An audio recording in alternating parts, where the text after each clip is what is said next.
Hello दोस्तों, मैं हूं राघव और आप सभी का स्वागत करता हूं आपके और अपने YouTube channel UGC net Hindi में। जैसा कि यूजीसी नेट की एग्ज़ाम आपकी 8 जनवरी को है, तो मैं उससे महत्वपूर्ण प्रश्न लेकर आया हूं जो कि परीक्षा की दृष्टि से महत्वपूर्ण हो सकते हैं।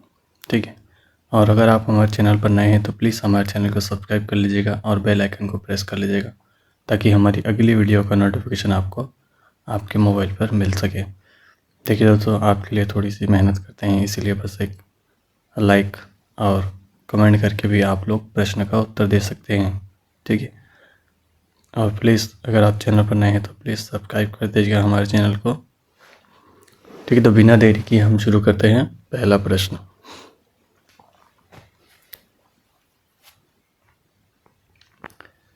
ठीक है, तो पहला प्रश्न हम शुरू करते हैं स्थापना। ठीक है, कविता आत्म प्रकाशन है जो केवल कवि के हृदय को आनंद प्रदान करती है। ठीक है, तर्क दे रखा है, इसलिए कविता को कवि की आत्मा का आलोक माना गया जो समस्त लोक को प्रकाशित करता है। गुड भाषा में दे रखा ऑप्शन ए सही और आर गलत, ए गलत और आर सही, ए और आर दोनों सही है, या फिर ए और आर दोनों गलत है। ठीक है, देखिए दोस्तों, आप लोग भी कमेंट करके बताइएगा कि इसका उत्तर कौन सा सही है, क्योंकि देखिए एक नेट की एग्ज़ाम आपकी समय नहीं बचा है, केवल आपके पास रिवीजन और का समय बचा है, तो ये समझ ले कि आपका यह एक रिवीजन ही हो रहा है। ठीक है, तो इसका उत्तर हो जाएगा आपका, इसका उत्तर हो जाएगा आपका बी, ए गलत है और आर सही है। ठीक है, अगला प्रश्न हम देख लेते हैं। स्थापना संबंधी, साहित्य का इतिहास वस्तुतः मनुष्य जीवन के अखंड प्रवाह का इतिहास है।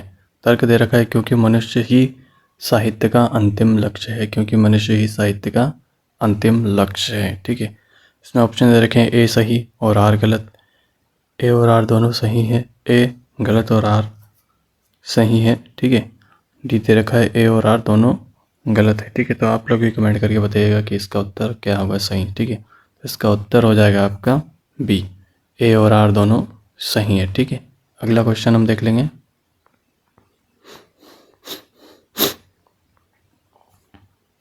अगला प्रश्न हम देख लेते हैं, अद्वैतवाद आत्मसात का विस्तार है। अद्वैतवाद आत्मसात का विस्तार है। तर्क दे रखा है, क्योंकि वह जीव और जगत की पृथक सत्ता को स्वीकार करता है, क्योंकि वह जीव और जगत की पृथक सत्ता को स्वीकार करता है। ऑप्शन दे रखे हैं इसमें ए और आर, ए सही आर गलत, ए गलत और आर सही, ए और आर दोनों गलत है, या ए और आर दोनों सही है। ठीक है, तो इसका उत्तर हो जाएगा, आप लोग भी कमेंट करके बताइएगा, इसका उत्तर हो जाएगा आपका ए, सॉरी डी, ए और आर दोनों सही है। ठीक है, अगला क्वेश्चन हम देख लेंगे।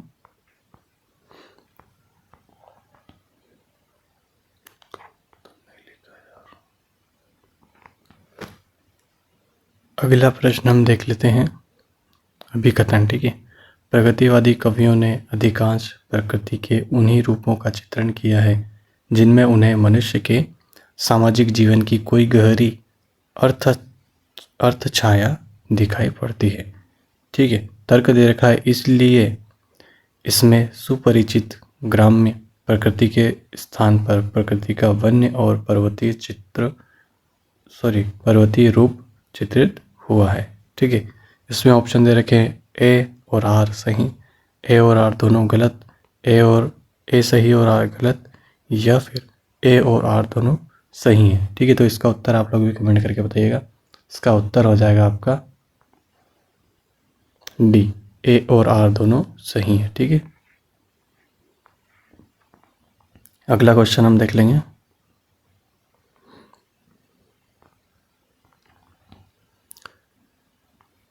नीचे दो कथन दिए गए हैं, एक को कथन अभिकथन के रूप में लिखित है, दूसरा उसके कारण के रूप में। ठीक है, दलित विमर्श का वैचारिक आधार बाबा अंबेडकर का दर्शन है। कारण दे रखा है, क्योंकि अंबेडकर दर्शन पर मात्र दलित विमर्श विचार कर सकता है। ठीक है, तो इसमें ऑप्शन दे रखे हैं ए और आर दोनों सत्य है और आर ए की सही व्याख्या है। ए और आर दोनों सत्य है लेकिन आर ए की सही व्याख्या नहीं है। ए सत्य है लेकिन आर असत्य है। ए असत्य है लेकिन आर सत्य है। ठीक है, तो आप लोग भी कमेंट करके बताइएगा कौन सा इसका उत्तर सही है।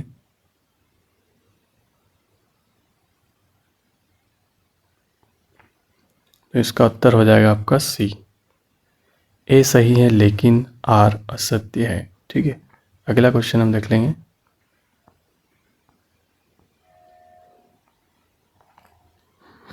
ठीक है, निम्नलिखित उपन्यासों को उनके नारी पात्रों के साथ सुमेलित कीजिए। नारी पात्रों के साथ सुमेलित कीजिए। तो परख परख परख उपन्यास जो है वह है, पात्र कौन है इसका, तो धनिया। गबन उपन्यास का पात्र कौन है, तो कट्टो। ठीक है, त्यागपत्र उपन्यास का पात्र कौन है, तो जालपा। और एक शेखर जीवन का उपन्यास कौन है, तो उसका तो मृणाल। ठीक है,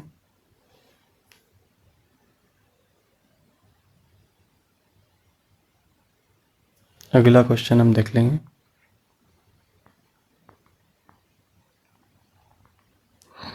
अगला का कालक्रम की दृष्टि से प्रेमचंद के उपन्यासों का सही अनुक्रम कौन सा है। ठीक है, देखिए क्रम से इनका जो हम मिलान करते हैं वह है इनके प्रकाशन वर्ष के आधार पर। ठीक है, उपन्यास कब लिखे गए हैं उनका प्रकाशन काल के आधार पर हम इनका मिलान करते हैं। ठीक है, तो इससे संबंधित मैंने महत्वपूर्ण रचनाओं से संबंधित शॉर्ट नोट डाल रखे हैं प्रेमचंद के, और महत्वपूर्ण रचनाएं जो है इनकी वीडियो भी बना रखे हैं। तो आप लोग वहाँ पे मैं सीधे उत्तर की बात करूँगा।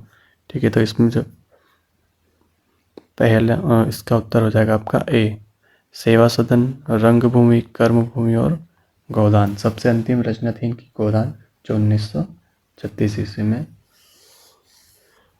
लिखी गई थी या प्रकाशन हुआ था। ठीक है, अगला प्रश्न हम देख लेते हैं।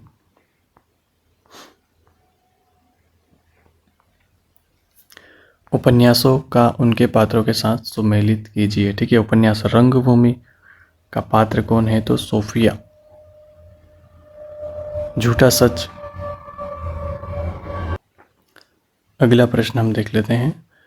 उपन्यासों का उनके पात्रों के साथ सुमेलित कीजिए। ठीक है, रंगभूमि जो है, रंगभूमि के पात्र कौन है, तो सोफिया। ठीक है, अगला है झूठा सच। झूठा सच के उपन्यास के पात्र कौन है, तो तारा। तीसरा है त्यागपत्र। त्यागपत्र का पात्र कौन है, तो मृणाल। ठीक है, अंधेरे बंद कमरे, तो इसके पात्र कौन है, तो नीलिमा। ठीक है, अगला क्वेश्चन हम देख लेंगे।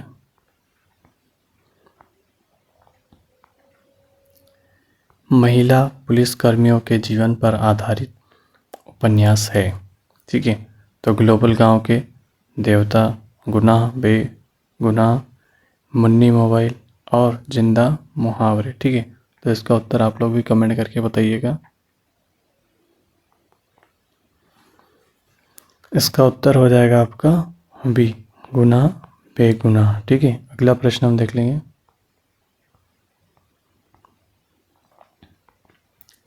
प्रकाशन वर्ष की दृष्टि से निम्नलिखित उपन्यासों का सही अनुक्रम है। निम्नलिखित उपन्यासों का सही अनुक्रम है। ठीक है, तो इसमें सीधे मैं उत्तर की बात करूंगा। ठीक है, उत्तर हो जाएगा आपका ए, घराव घटना, स्वतंत्र रमा और परतंत्र लक्ष्मी, अद्भुत प्रायश्चित, अंगूठी का नगीना। ठीक है, तो इसका उत्तर आपका हो जाएगा ए। आप लोग भी कमेंट करके बताइएगा कि यह उत्तर सही है या गलत। ठीक है, अगला क्वेश्चन हम देख लेंगे।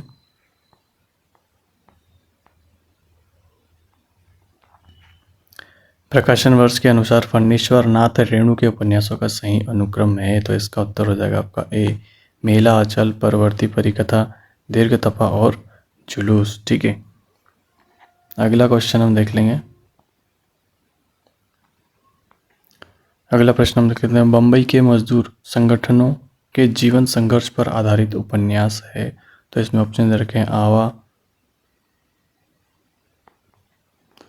सम्रांगण, अनित्य और अंतवर्षीय। ठीक है, तो इसमें उत्तर हो जाएगा आपका, आप लोग भी कमेंट करके बताइएगा, इसका उत्तर हो जाएगा आपका ए, आवा। ठीक है,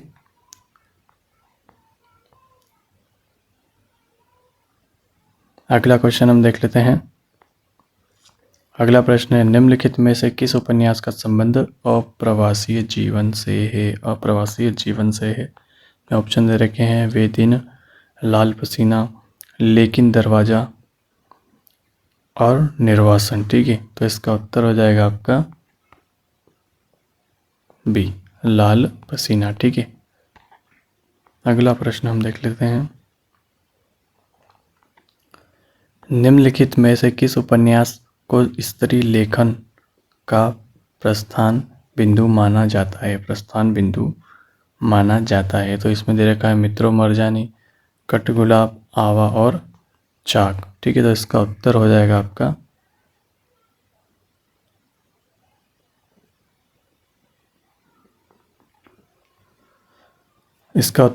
आपका ए, मित्रों मरजानी। ठीक है, अगला क्वेश्चन हम देख लेंगे।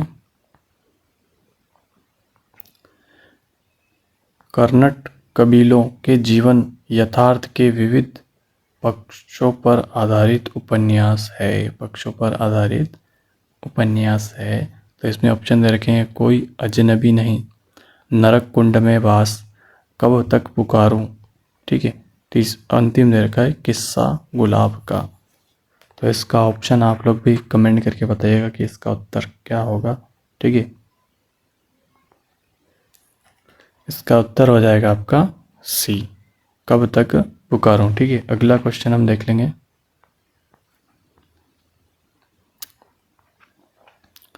पांडे बेचन शर्मा उग्र द्वारा रचित उपन्यास नहीं है। ठीक है, इसमें ऑप्शन दे रखे हैं, चंद हसीनों के खतूत, दिल्ली का कलंक, बधुआ की बेटी और दिल्ली का दलाल। ठीक है, तो इसका उत्तर हो जाएगा आपका बी, दिल्ली का कलंक, जो कि पांडे बेचन शर्मा ने नहीं लिखी है, उनकी रचना नहीं है। अगला क्वेश्चन हम देख लेंगे।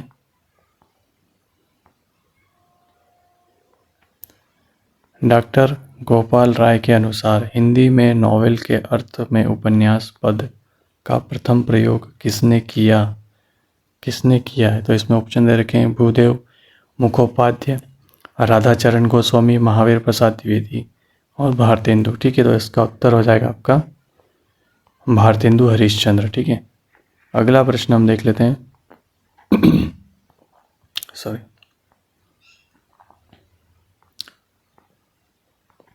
अगला प्रश्न हम देख लेते हैं, पात्र और उपन्यास। ठीक है, लाला मदन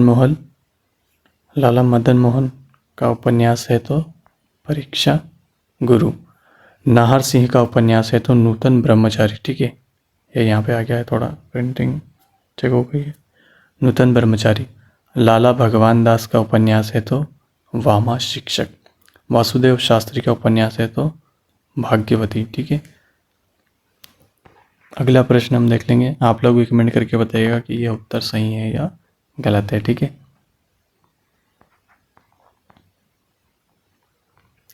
अगला क्वेश्चन हम देख लेते हैं, सूनी घाटी का सूरज उपन्यास के लेखक हैं। तो इसका उत्तर आप लोग भी कमेंट करके बताइएगा। इसमें ऑप्शन दे रखे हैं, श्रीलाल शुक्ल, नरेश मेहता, हिमांशु श्रीवास्तव और शैलेश मटियानी।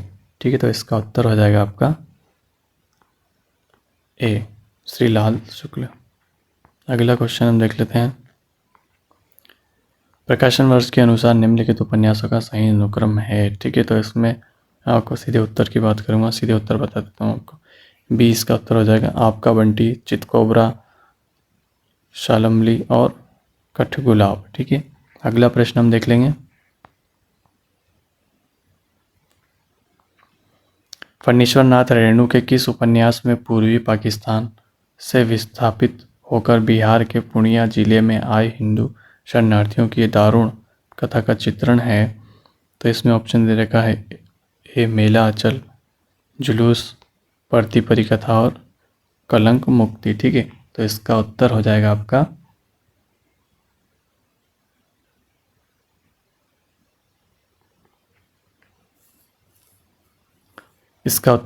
आपका बी, जुलूस। ठीक है, अगला क्वेश्चन हम देख लेंगे। अगला प्रश्न हम देख लेते हैं, विश्वनाथ प्रसाद निम्नलिखित में से किस उपन्यास का पात्र है? निम्नलिखित से किस उपन्यास का पात्र है? तो दीर्घ तपा, कितने चौराहे, मेला आंचल और प्रति परिकथा। ठीक है, तो इसका उत्तर हो जाएगा आपका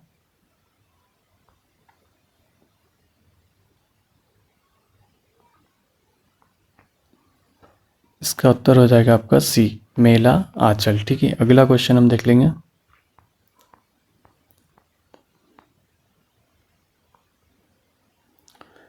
उपन्यास और उनके विषय। ठीक है, अजय की डायरी किस विषय पर लिखा गया है? तो विश्वविद्यालय की पृष्ठभूमि। अंतराल किस विषय पर लिखा गया है? तो इसका हो जाएगा आपका स्त्री और पुरुष संबंधों में जटिलता। बसंती किस विषय पर लिखा गया है? तो महानगरों में बसी गंदी बस्तियों का चित्रण। ठीक है, महाभोज किस विषय में लिखा गया है? तो समकालीन राजनीतिक परिवेश के विषय में यह उपन्यास लिखा गया है। ठीक है, अगला प्रश्न हम देख लेंगे। ठीक है,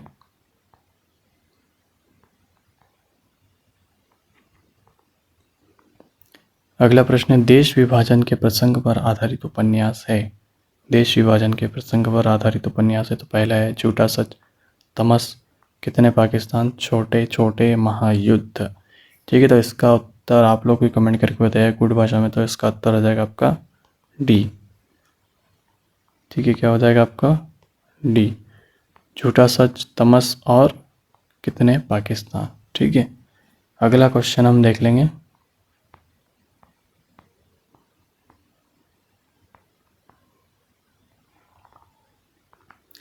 अगला प्रश्न हम देख लेते हैं, निम्नलिखित में से प्रेमचंद के उपन्यासों के पात्र हैं।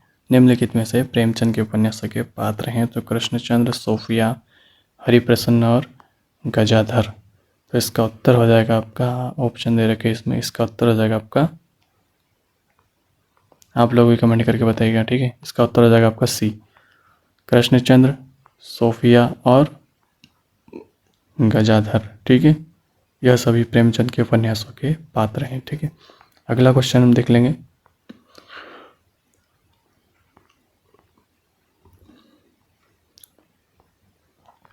अगला प्रश्न हम देख लेते हैं, निम्नलिखित में से किस उपन्यास में रईस साहूकार मदन मोहन की अंग्रेजी सभ्यता की नकल और अपव्यय की कथा है? अपव्यय की कथा है, तो इसमें ऑप्शन दे रखा है नूतन ब्रह्मचारी, आदर्श दंपत्ति, परीक्षा गुरु और प्रणयी परिणय।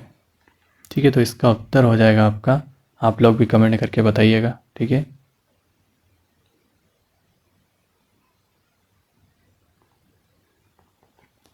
इसका उत्तर हो जाएगा आपका बी, आदर्श दंपत्ति। ठीक है, अगला प्रश्न हम देख लेते हैं।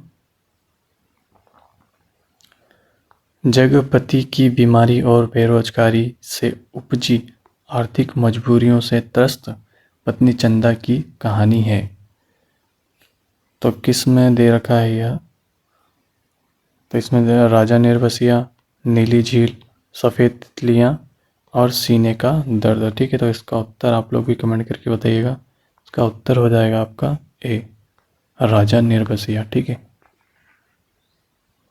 अगला प्रश्न हम देख लेंगे।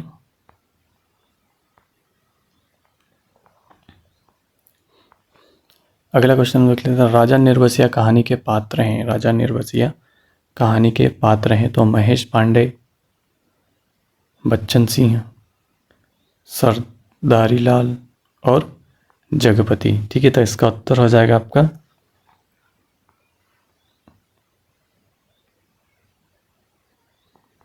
आप लोग भी कमेंट करके बताइएगा कि कौन सा ऑप्शन सही है। ठीक है, तो इसका उत्तर हो जाएगा आपका बी और डी, बच्चन सिंह और जगपति। ठीक है, अगला क्वेश्चन हम देख लेंगे।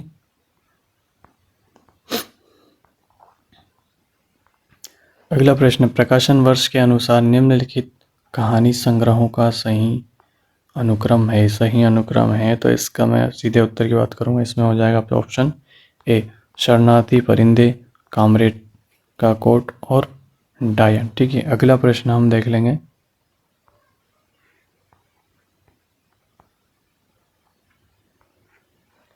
ठीक है, पात्र और कहानी कौन सी कहानी कौन सा पात्र है, ठीक है। तो इसका आनंदी, आनंदी क्या है, तो बड़े घर की बेटी कहानी का पात्र है। दीनदयाल किस कहानी का पात्र है, तो जुलूस। डॉक्टर जयपाल किस कहानी का पात्र है, तो मुठ, ठीक है। शंकर किस कहानी का पात्र है, तो सवा सेर गेहूं, ठीक है। अगला क्वेश्चन हम देख लेंगे।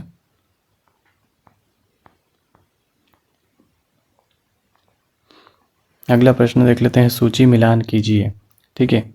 विदुर, विदुर का हो जाएगा हृदय तुम्हारा पत्थर का है गांधारी। विदुर ने कहा हृदय तुम्हारा पत्थर का है गांधारी। गांधारी, गांधारी, पत्थर की खानों से मणियाँ निकलती है, मणियाँ निकलती है, बांधा मत डालो, बाधा मत डालो, ठीक है। अश्वत्थामा ने कौन सा वाक्य कहा है, अश्वत्थामा ने मैंने दूसरा हो जाएगा इसका, मैंने प्रतिशोध ले लिया धृष्टद्युम्न से पिता की पाप का हत्या का, ठीक है। संजय, तीसरा है, संजय को क्या कह रहा है, तो अंधों को सत्य दिखाने में क्या मुझको भी अंधा ही होना है, ठीक है। अगला प्रश्न हम देख लेंगे।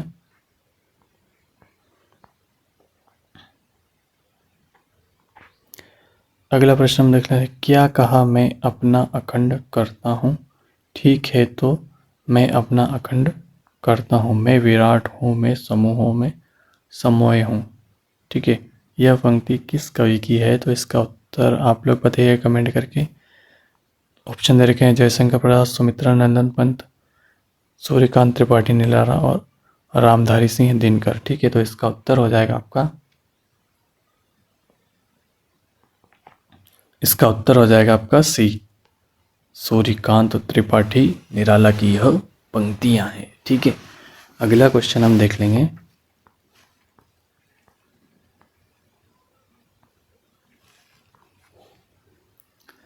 अगला प्रश्न हम देख लेते हैं, निम्नलिखित रचनाओं को उनके रचनाकारों के साथ सुमेलित कीजिए। हिंदी साहित्य की भूमिका किसकी रचना है, तो यह है हजारी प्रसाद द्विवेदी की।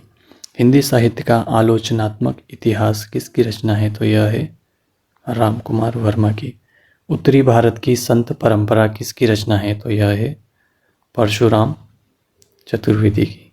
हिंदी साहित्य का दूसरा इतिहास किसने लिखा है, तो यह है बच्चन सिंह की, ठीक है।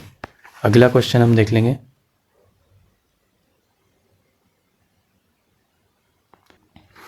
अगला प्रश्न हम देख लेते हैं, निम्नलिखित संप्रदायों को उनके प्रवर्तकों के साथ सुमेलित कीजिए, ठीक है। अगला देख लेते हैं हम फर्स्ट प्रश्न, श्री संप्रदाय, श्री संप्रदाय किसका है, तो रामानुजाचार्य। रुद्र संप्रदाय किसका है, तो विष्णु स्वामी। सनकादिक संप्रदाय किसका है, तो निम्बाड़का चार्य। राधा वल्लभी संप्रदाय के प्रवर्तक कौन है, तो इसका हो जाएगा श्री हित जी, ठीक है। अगला क्वेश्चन हम देख लेंगे।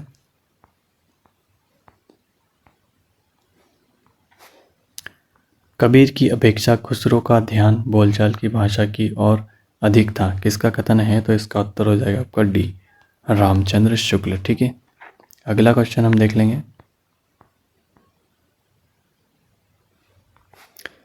अगला क्वेश्चन हम देख लेते हैं, अधर मधुरता कठिनता कुछ क्षीणता त्योर रस कवित परिपक्वता जाने रसिक न और। उक्त दोहे के द्वारा किस आचार्य कवि ने काव्य रसिक को परिभाषित किया है, काव्य रसिक को परिभाषित किया है, तो इसका उत्तर हो जाएगा, आप लोग भी कमेंट करके बताइएगा, चिंतामणि, भिखारी दास, जसवंत सिंह और बेनी प्रवीण, ठीक है।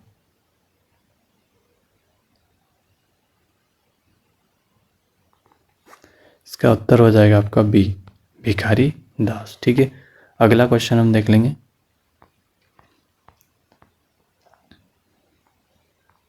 अगला प्रश्न हम देख लेते हैं, प्रकाशन वर्ष के अनुसार निम्नलिखित रचनाओं का सही अनुक्रम क्या है, तो मैं सीधे उत्तर की बात करूंगा, इसका उत्तर हो जाएगा आपका डी, श्रावकाचार्य, भरतेश्वर, बाहुबली रास और चंदनबाला रास और रेवंत गिरी, क्योंकि मैंने इसमें जो इनकी प्रमुख रचनाएं हैं उनका शॉर्ट वीडियो बनाकर डाल रखा है, तो आप लोग उनका वर्ष वहाँ जाकर आप कंफर्म कर सकते हैं या देख सकते हैं, ठीक है।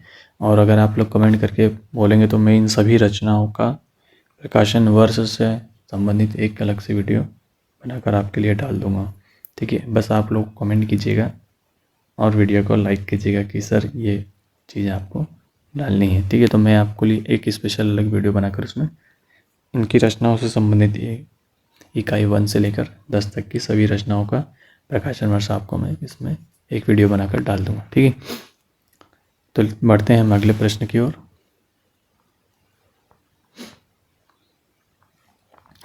अगला क्वेश्चन है, निम्नलिखित रचनाओं को उनके रचनाकारों के साथ सुमेलित कीजिए।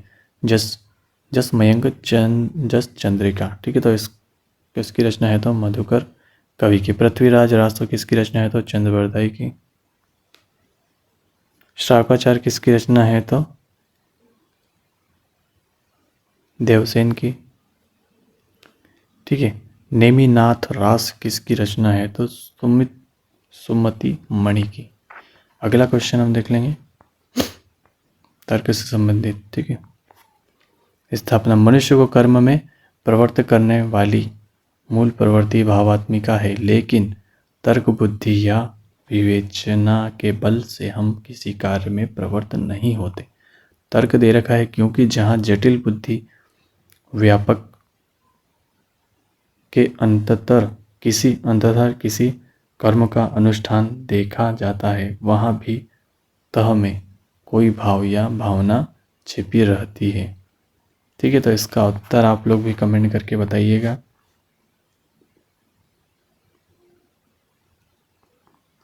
इसमें ऑप्शन दे रखे हैं, ए गलत, आर गलत, ए गलत, आर सही, ए सही और आर गलत, और ए सही और आर गलत, ठीक है। तो इसका उत्तर हो जाएगा आपका सी, ए सही है पर आर गलत है, ठीक है। अगला क्वेश्चन हम देख लेंगे।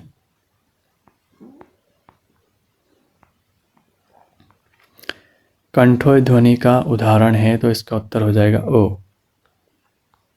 देखिए, जब भी ध्वनि का प्रश्न, मैंने हर वीडियो में कहा है, जब भी ध्वनि से संबंधित प्रश्न आता है तो आप उस शब्द का उच्चारण करके अवश्य देखें ताकि आपका प्रश्न गलत कभी नहीं होगा। यह सबसे बड़ी ट्रिक है, ठीक है।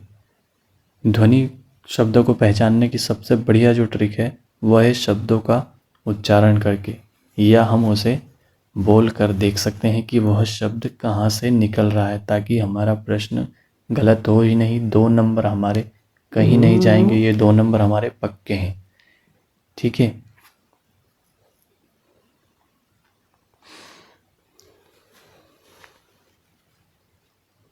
अगला क्वेश्चन हम देख लेंगे।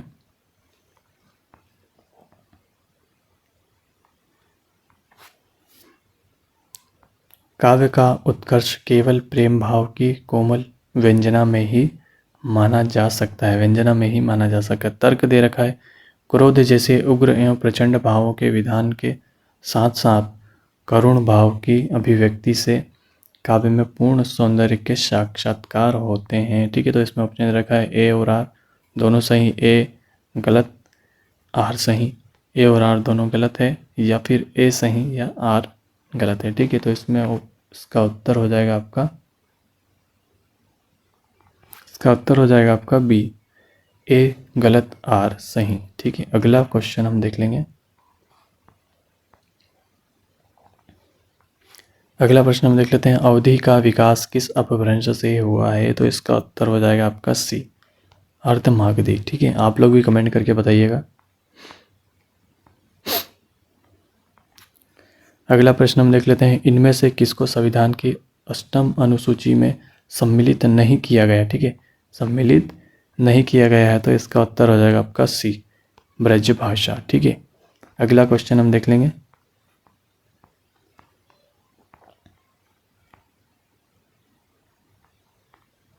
अगला प्रश्न हम देख लेते हैं, विकास की दृष्टि से प्राकृत की पूर्वकालीन अवस्था का नाम है, पूर्वकालीन अवस्था का नाम है, इसका उत्तर हो जाएगा आपका ए, पाली, ठीक है। अगला क्वेश्चन हम देख लेंगे। अगला प्रश्न हम देख लेते हैं, स्थापना, मनुष्य की श्रेष्ठ साधना की संस्कृति है। तर्क दे रखा है क्योंकि साधनाओं के माध्यम से मनुष्य अविरोधी सत्य तक पहुंच सकता है? तो इसका उत्तर आप लोग बताइएगा कमेंट करके। इसका उत्तर हो जाएगा आपका बी, ए सही आर सही, दोनों सही है। ठीक है, अगला क्वेश्चन हम देख लेंगे। अगला प्रश्न हम देख लेते हैं। उत्तर आधुनिकता वृद्ध पूंजीवाद है। तर्क दे रखा है, इसमें विश्व व्यापार से प्रभावित तीसरी दुनिया का उपभोक्तावादी चिंतन ज़्यादा मुखर हुआ है। इसका उत्तर आप लोग बताइएगा कमेंट करके। इसका उत्तर हो जाएगा आपका सी, ए और आर दोनों सही है। ठीक है, अगला प्रश्न हम देख लेंगे।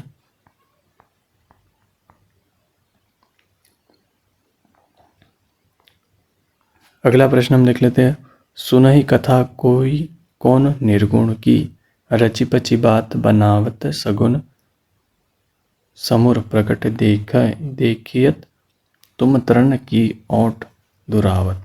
ये पंक्तियाँ किस कवि की है? तो इसका उत्तर हो जाएगा, आपको बताइएगा कमेंट करके, सूरदास, नंददास, कृष्णदास और परमानंद दास। ठीक है, तो अगला क्वेश्चन, इसका उत्तर आप लोग बताइएगा कमेंट करके। तो इसका उत्तर हो जाएगा आपका ए। ठीक है, अगला क्वेश्चन हम देख लेंगे। अगला प्रश्न हम देख लेते हैं। अर्ध कथानक किस भाषा की रचना है? तो इसका उत्तर हो जाएगा बी, ब्रज भाषा की रचना है। ठीक है, अगला क्वेश्चन हम देख लेंगे। इनमें से कौन सी बोली पश्चिमी हिंदी वर्ग की नहीं है? पश्चिमी हिंदी वर्ग की नहीं है, तो इसका उत्तर हो जाएगा आपका ए, अवधी।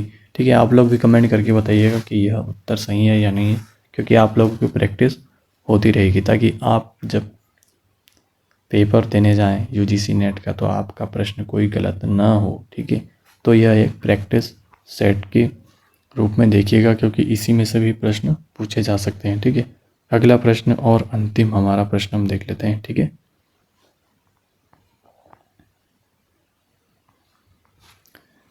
भाषा और समाज के लेखक कौन है? भाषा और समाज के लेखक कौन है? तो इसका उत्तर हो जाएगा आपका ए, रामविलास शर्मा। ठीक है, तो यह थे दोस्तों 50 प्रश्न जो कि मैं आपकी परीक्षा की दृष्टि से लेकर आया हूँ यूनिट 1 और यूनिट 2 से। ठीक है, 50 प्रश्न में से भी प्रश्न पूछे जा सकते हैं।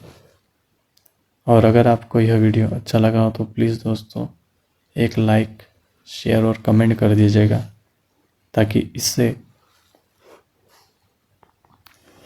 हमारा मोटिवेशन बढ़ता है और मैं आपके लिए अच्छे से अच्छे क्वेश्चन लेकर हर एक वीडियो में आऊँगा। ठीक है, तो अगली वीडियो हमारी आएगी 25 तारीख को।